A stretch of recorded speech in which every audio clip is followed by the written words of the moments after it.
আসসালামু আলাইকুম। আমি আতিকুল্লাহ, ফ্রি বাংলা টিউটোরিয়ালের পক্ষ থেকে আপনাদেরকে স্বাগতম। গত পর্বে আমরা জুম টুলস নিয়ে কিছু কাজ করেছিলাম এবং আমি একটা জিনিস আপনাদেরকে দেখাতে ভুলে গিয়েছিলাম। সেটি হচ্ছে জুম টুলসে আমরা যদি জুম টুলসটি এখান থেকে নিলাম এবং এটি জাস্ট ক্লিক করে আমি যদি রাইট সাইডে ড্র্যাগ করি, মানে বাম পাশে, তাহলে এখানে দেখুন যে আমার এটি জুম হচ্ছে। আবার ক্লিক করে আমি যদি লেফট সাইডে ড্র্যাগ করি, তাহলে এটি জুম আউট হচ্ছে। এর ফলে মানে আমার অ্যাজ ইউজুয়াল এই অল্টার প্রেস করে আমি জুম করতে পারি, আবার অল্টার ছাড়া এমনি প্রেস করে ক্লিক করতে পারি। তো ওই জিনিসটি বা ওই কাজটি আমরা ওইভাবে না করে, যে এখানে জাস্ট ড্র্যাগ করে রাইট সাইডে ড্র্যাগ করে আমরা এটিকে জুম করতে পারি, লেফট সাইডে ড্র্যাগ করে সেটিকে জুম আউট করতে পারি। এভাবে আমরা জুম ইন এবং জুম আউটের কাজগুলো করতে পারি। তো আজকে আমি কিছু থিওরিক্যাল কথাবার্তা বলতে চাচ্ছি।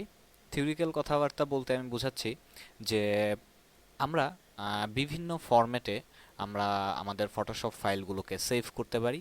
তো সেই ফরম্যাটগুলোর কিছু, যেমন একটি ফরম্যাট হচ্ছে পিএসডি ফরম্যাট, এবং এই পিএসডি ফরম্যাটগুলোর মধ্যে যদি আমরা ফাইলটি সেভ করি, তাহলে আমরা লেয়ার থেকে লেয়ার এবং আমাদের ক্লিপিং পাথ এবং শেপ, আমাদের মাস্ক, লেয়ার স্টাইল এবং ব্লেন্ডিং মোড, এই সব কিছু সেটির মধ্যে সেভ হয়ে থাকবে। এবং আমরা যদি কাউকে পিএইচডি আকারে ফাইলটি দিয়ে থাকি, তখন সেও এই সবগুলো জিনিস সে পাবে। তারপর হচ্ছে এটিতে আমাদের ট্রান্সপারেন্সি থাকবে, মানে ট্রান্সপারেন্সি যদি আমরা ইউজ করে থাকি, সেই ট্রান্সপারেন্সিটি এটি কন্টিনিউ করবে, কন্টেন্ট করবে। এবং এটি আমাদের কোনো ওয়েব পেজে এই ফরম্যাট আমরা পাবলিশ করতে পারবো না। এবং আরেকটি হচ্ছে টিআইএফএফ ফরম্যাট। টিফ ফরম্যাটে আমরা হাই কোয়ালিটি ফরম্যাটে এবং এক্সেলেন্ট ফর প্রিন্টিং, প্রিন্ট করার জন্য এই ফরম্যাটটি ইউজ করতে পারি এবং এতে কোনো কোয়ালিটি লস হবে না। তারপর এটির মধ্যেও আমার লেয়ার যেভাবে আমি সেভ করেছি সেইভাবে লেয়ার অনুযায়ী থাকবে, এবং আমরা সেটিকে ওপেন করতে পারি এবং আবার নতুন করে সেভ করতে পারি। জেপিজির ক্ষেত্রে যেটি হচ্ছে যে আমরা জেপিজি ফরম্যাটে যদি এটিকে সেভ করি, স্বভাবতই সে কোয়ালিটি লেস হবে, তারপর আপনার ফাইলের কম্প্রেশন করবে এবং সেটির মধ্যে কোনো লেয়ার বা কোনো কিছু থাকবে না। এবং আরেকটি হচ্ছে যে এটির মধ্যে কোনো রকমের কোনো কি বলে ট্রান্সপারেন্সি থাকবে না। এরপর হচ্ছে পিএনজি। পিএনজি ফরম্যাটটি আমার ওয়েবসাইটের জন্যে ভালো, এবং এটি কোয়ালিটি লস অফ জিফ, যে আমার কোয়ালিটি লস হবে না, এবং ট্রান্সপারেন্সি সে কন্টিনিউ করবে। এবং এটিকে আমরা ইমেজটিকে ওপেন করতে পারি এবং সেভ করতে পারি, এবং আমাদের ওয়েবসাইটের জন্য এটি ব্যবহার করতে পারি। জেপিজিও আমার ওয়েবসাইটের জন্য ব্যবহার করতে পারি। এবং জিআইএফ, এই ফরম্যাটটি যেটি, এই ফরম্যাটটি আমার যে কোনো ধরনের অ্যানিমেশন সে কন্টেন্ট করতে পারে, ধারণ করতে পারে, এবং ফাইল সাইজ খুবই ছোট, এবং যেটা আমার ওয়েবসাইটে খুব দ্রুত লোড হতে পারে। এবং আমার ডিজাইনার আর limited colour does not handle photographs well, যে আমার এখানে কয়েকটি কালার নিয়ে সে কাজ করছে, এবং সেই হিসেবে আমার ফটোগ্রাফির জন্য, ছবির জন্য সেটি খুব ভালো নয়। এবং লসিলেস ফরম্যাট, সো আপনারা বুঝতেই পারছেন যে ইনফরমেশনগুলো আমাদের খুব বেশি একটি লস হবে না, আমার কালারটিও ততটা নষ্ট হবে না।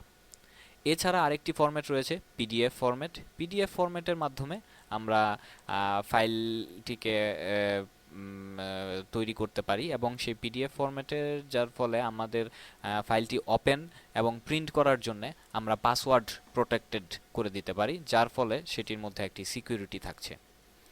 এছাড়া এবার আমরা আরেকটি যেটি ব্যাপার, সেটি হচ্ছে রেজুলেশনের ব্যাপার।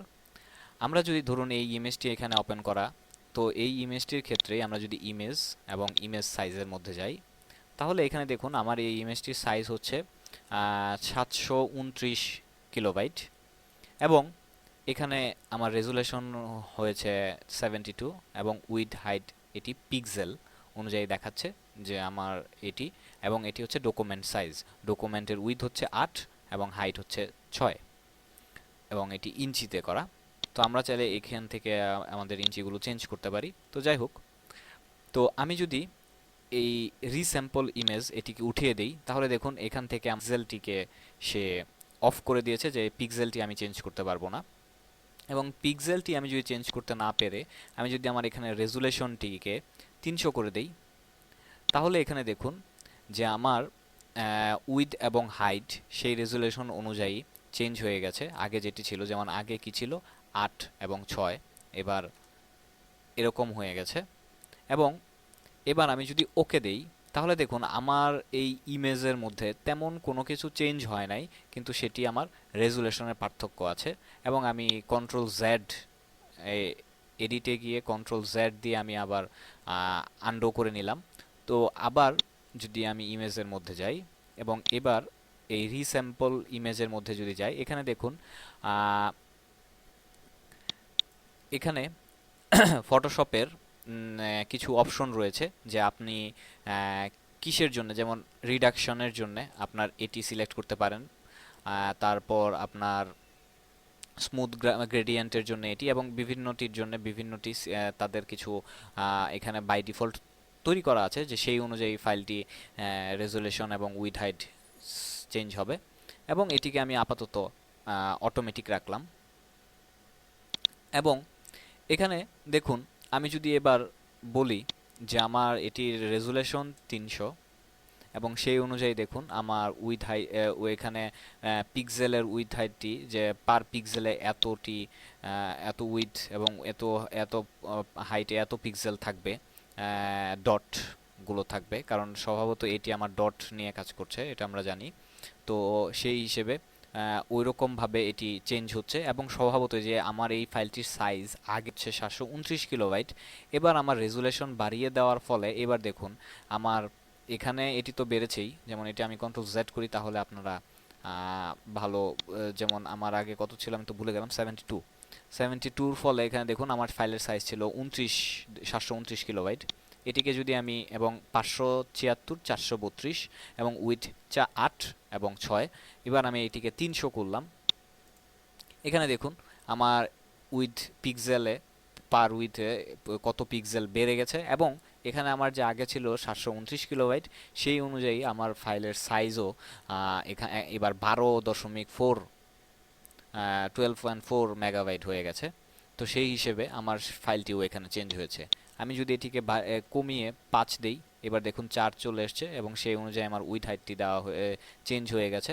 এবং এখানে এটিকে লিঙ্ক করে দেওয়ার ফলে এটির অনুপাতে, পিক্সেল ওয়াইজ অনুপাতে এটি অটোমেটিক হাইটটি বা উইথটি নিয়ে নিচ্ছে। তো সেই অনুযায়ী এরকমভাবে আমাদের পিক্সেল চেঞ্জ বাড়ানো কমানো হচ্ছে। তো এখন এই জিনিসগুলো আমাদের চিন্তা করতে হবে যখন আমি প্রিন্ট করাতে যাব। প্রিন্ট করাতে গেলে যে আমার ইনজেক্ট প্রিন্টার, যে যদি আমি ইনজেক্ট করি, তাহলে এখানে ইনজেক্ট আপনার আমি ভুলে গেলাম, 256 থেকে 350, না 240 থেকে 350 মনে হয় রেঞ্জটা, এই ডটগুলো সে প্রিন্ট করতে পারে। তো সেই হিসেবে আমি 300-র মধ্যে যদি এটি দিয়ে করি, তাহলে সে আমার এটি সেই ডট অনুযায়ী আমাকে সে প্রিন্ট করিয়ে দিতে পারবে। তো সেই হিসেবে আপনাদের সেই প্রিন্ট করার ক্ষেত্রে এই জিনিসটি খেয়াল রাখতে হবে, মাথায় রেখে আমার ছবির রেজুলেশন যাতে খারাপ সেই অনুযায়ী আমাকে কাজ করতে হবে।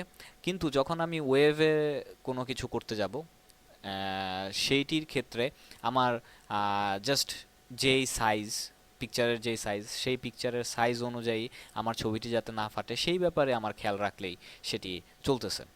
তো এই ব্যাপারগুলো মাথায় রেখে আমরা অ্যাকচুয়ালি আমাদের ফরম্যাট, যে আমার কোন ফরম্যাটটি পারফেক্ট সে আমার কাজের ক্ষেত্রে, আমার সেই ফরম্যাট অনুযায়ী, এবং আমার প্রিন্ট করার জন্যে কোন রেজুলেশনটি পারফেক্ট সেই অনুযায়ী আমাদের প্রিন্ট করতে হবে। এবং আমি চেষ্টা করব, যদিও এখানে আমি খুব ভালোভাবে বোঝাতে পারি নাই কারণ এটি অনেকটাই থিওরিক্যাল ব্যাপার, তো সেই থিওরিক্যাল ব্যাপারগুলো আমি চেষ্টা করব আমার আর্টিকেলের মধ্যে যতটা সম্ভব গুছিয়ে লিখে আপনাদের সামনে উপস্থাপন করার জন্যে। তো সেই জন্যে আপনার দয়া করে আমার আর্টিকেলগুলো পড়ে নেবেন। আশা করি তাতে আপনাদের এখান থেকে কিছুটা কনফিউশন থাকলেও সেই কনফিউশনটা ওইখান থেকে দূর হয়ে যাবে। তো বন্ধুরা, আজকে এই পর্যন্তই। পরবর্তী টিউটোরিয়ালে আবার দেখা হবে। ধন্যবাদ।